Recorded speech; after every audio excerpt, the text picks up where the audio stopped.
was 4.4% based on the period under observation. When we compare it to the national average, and the latest data available was from the cancer registry of 1998, the national average is 4.3%. So this shows that statistically there was not much difference in the deaths due to cancer in BRC compared with the national data.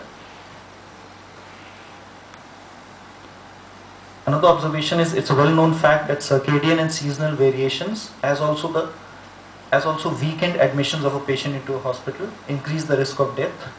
One study had found that 11 a.m. is the most common time of in-hospital death, and this study also showed that maximum number of deaths occurred between 6 a.m. and 12 p.m.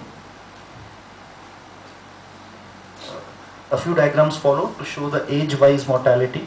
You can see that the maximum number of deaths happened in the age group of 60 to 80 years of age.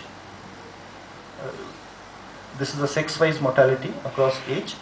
We can see from the age group between 60 and 80, more men are dying than females.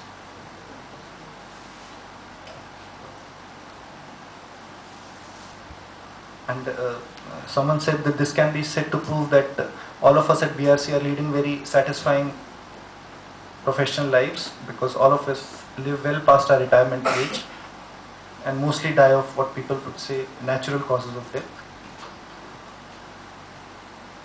This cartoon is just an addendum to what I said.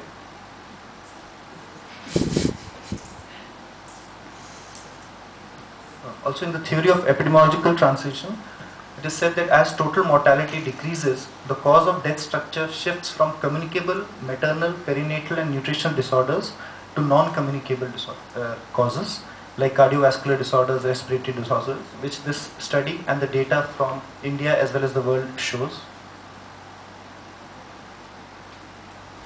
As you all know, the hospital information system is now fully functioning BRC in all the 14 dispensaries. Now, due to this, the mortality data collection will be authentic and less prone to various errors. And mortality data collection using HIS is ongoing.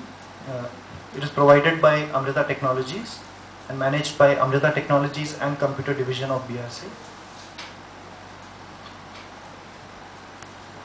I'd like to thank you all for your patient hearing.